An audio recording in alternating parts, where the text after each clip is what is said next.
গোলাম বান্দাবান্দির দান, ওই দাবি তোমাকে পূরণ করতে হবে। তুমি ঈমান এনেছো আল্লাহর উপর, আল্লাহকে বিশ্বাস করেছো, অন্তর দিয়ে বিশ্বাস করেছো, মুখ দিয়ে স্বীকার করেছো। এইবার তোমার উপর কাজ হয়ে গেছে আল্লাহর হুকুম অনুযায়ী নিজের জীবন চালানো। আল্লাহ যেভাবে হুকুম করেছে ওইভাবে নিজের জীবন পরিচালনা করা, এটা তোমার উপর কর্তব্য হয়ে গেছে। সুতরাং বোঝা গেল ঈমান শুধু একটি বিষয়ের নাম না, শুধু মুখ দিয়ে উচ্চারণ করলে মুমিন হওয়া যায় না।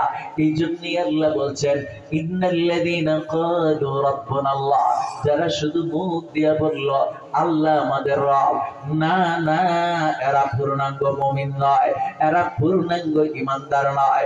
যদি পূর্ণাঙ্গ ঈমানদার হইতে চাও, ও গোলাম বান্দাবান্দির দান, তোমাকে আল্লাহ পাকের হুকুম অনুযায়ী চলতে হবে এবং এই কথার উপর তোমাকে অটল অবিচল থাকতে হবে। তোমাকে অটল অবিচল থাকতে হবে। আল্লাহকে স্বীকার করেছো এক আল্লাহ। আল্লাহ কয়জন? একজন। আল্লাহ এক, এই কথা বিশ্বাস করেছো দুষ্ট।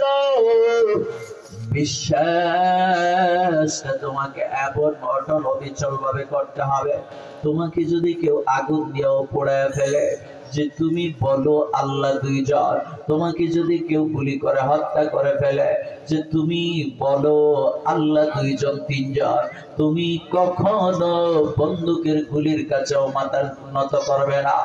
আগুনের মধ্যে যদি তোমাকে জ্বালাইয়াও দেয়, হাদিস শরীফে আল্লাহর পয়গম্বর বলেন আও কুতিলতা আও হুররিতা, যদিও তোমাকে হত্যা করে ফেলা হয়, যদিও তোমাকে জ্বালিয়ে দেওয়া হয়, তথাপিও এক আল্লাহর সঙ্গে কাউকে শরীক করা যাবে না। আল্লাহকে এইভাবে বিশ্বাস করতে হবে, আল্লাহর সঙ্গে কাউকে শরীক করা যাবে না। আল্লাহ আমাদের রব, মুখ দিয়ে যেইভাবে স্বীকার করবা, অন্তর দিয়েও সেইভাবে এটাকে বিশ্বাস করবা, আর কাজ দিয়া সেটাকে প্রমাণ করবা। কথা কর না, ঠিক না? ঠিক না? স্বীকার করি, কেউ কেউ অন্তর দিয়েও বিশ্বাস করি, কিন্তু কাজ করি ইহুদি নাসারাদের। কথা কান, ঠিক না? ঠিক না? কাজ করি ইহুদি নাসারাদের। এই শুধু মুখে কালিমা পড়লেই সত্যিকারের মুমিন হওয়া যায় না। সত্যিকারের মুমিন হইতে হলে তোমাকে কাজও করতে হবে মুমিনের। নাম লাগাইবা, লেবেল লাগাইবা মুসলমানের, আর কাজ করবা হিন্দুর, কাজ করবা খ্রিস্টানের, কাজ করবা ইহুদির। না না, সেটা মেনে নেওয়া যাবে না। আমার আল্লাহ জানায়া দিয়েছে এটা কখনো ঈমানের বেলায় আমি আল্লাহ মেনে নেব না। যেইভাবে তোমরা সমান দিয়ে স্বীকার করবা আমি তোমাদের রব, ঠিক তেমনি ভাবে এই কথার উপর তোমরা অটল অবিচল থাকবা। তোমাদের কথার মধ্যে যেন কোনো হেরফের না হয়। ঈমানটাকে মজবুত রাখবা। কারণ ভালো করে শোনা, মুমিনের ঈমান বড় খাঁটি জিনিস, এটা বড় দামি জিনিস। মুমিনের কাছে ঈমান তার অমূল্য সম্পদ। ঈমান না নিয়ে যদি কবরে যাও গোলাম রে, তাইলে কিন্তু জিন্দেগি বরবাদ। ঈমান হইল সবচাইতে দামি জিনিস। ও দোস্ত, নামাজ পড়ো নাই, ভালো করে বুঝো। নামাজ পড়ো নাই, রোজা রাখো নাই, হজ করো নাই, যাকাত দাও নাই, পর্দা পুশিদায় থাকো নাই, এই জন্য তোমাকে শাস্তি ভোগ করতে হবে, জাহান্নামের আগুনে জ্বলতে হবে। তবে যদি ঈমান নামক দৌলত থাকে, খাঁটি ঈমান নিয়ে যদি কবরে যাইতে পারো, তাইলে একদিন না একদিন শাস্তি ভোগ করে তুমি জান্নাতে ফিরে যাবে। ঠিক কিনা? ঠিক না? মুমিনের কাছে সবচেয়ে দামি সম্পদ কোনটা? ঈমান। এদিকে সেদিকে তাকাইলে হবে না, এটা কিন্তু ক্লাস চলতেছে। আমি তাফসীর করি তো, আমার জগা খিচুড়ি মার্কা আলোচনা নাই, এই জন্য আমার এটা তাফসীরি আলোচনা। তাফসীরি আলোচনার সময় এদিক সেদিক তাকানো জায়েজ না, যেমন ভাবে নামাজের মধ্যে এদিক সেদিক তাকানো জায়েজ না। তাফসীর চলাকালীন সময় কাশি দেওয়া নিষেধ। চিন্তা করে দেখেন এখন আমরা কি শুনি আর কি বলি আল্লাহই জানে। এই জন্য দোস্ত খুব মনোযোগ সহকারে কথাগুলি শুনতে হবে। তাইলে এক নাম্বার কথা হইল আল্লাহ পাক রব্বুল আলামিন আমাদেরকে বলছেন যে তোমরা আমি আল্লাহকে রব হিসাবে স্বীকার করো। যারা স্বীকার করবে, স্বীকার করার সাথে সাথে এটার উপর তোমরা অটল অবিচল থাকবে। আমরা স্বীকার করি, কলিমা পড়ি, নিজেকে মুসলমান হিসাবেও দাবি করি, আবার সব গুনার কাজও করি। কথাটা ঠিক না? আল্লাহকে রব হিসাবে স্বীকার করি, আবার আল্লাহর হুকুমও মানি না। বিষয়টা কেমন হয়েছে?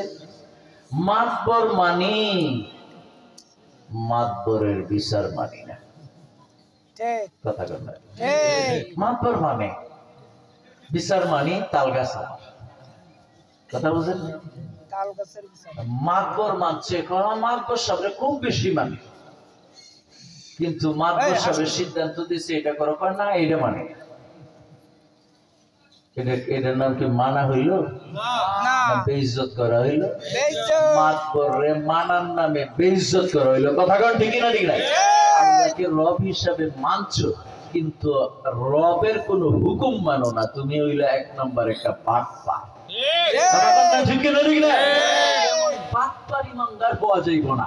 আল্লাহ তাআলা এই আয়াতের মাধ্যমে আমাদেরকে জানায়া দিয়েছেন। তাফসীরের কিতাব খুলে দেখেন, নির্ভরযোগ্য তাফসীর গ্রন্থ তাফসীর ইবনে কাসির, তাফসীর ইবনে কাসির আল্লামা হাফেজ ইবনে কাসির রাহিমাহুল্লাহ এই আয়াতের ব্যাখ্যায় দুইটা জিনিস বলেছেন, যে ইস্তেকামত, ইস্তেকামত, ইস্তেকামত দিয়ে আল্লাহ পাক রব্বুল আলামিন বুঝাইছেন যে তোমরা ঈমানের উপর অটল অবিচল থাকো। ইস্তেকামত আলাল ঈমান, এক নাম্বার ঈমানের উপর অটল অবিচল থাকো। দুই নাম্বার হইল ইস্তেকামত আলাল আমাল, আমলের উপর অটল অবিচল থাকো। কাজ হইল দুইটা। কাজ কয়টা? দুইটা। কাজ কয়টা জানাই দিয়েছেন আল্লাহ? দুইটা। মুমিন এই দুই কাজ করবা, জান্নাতে চলে যাবে।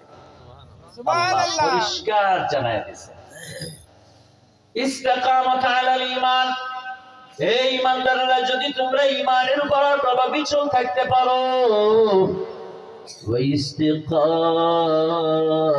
আলাল আমাল, আমলের উপরে যদি অটল অবিচল থাকতে পারো, আল্লাহ যা তোমাদের উপর ফরজ করেছে, যা তোমাদের উপর ওয়াজিব করেছেন, ফরজ, ওয়াজিব এবং সুন্নাত মুআক্কাদা, মুফাসসিরিনে কেরাম তাফসীরের কিতাবে লিখেছেন ইস্তিকামত আলাল আমাল বলতে ফরজ, ওয়াজিব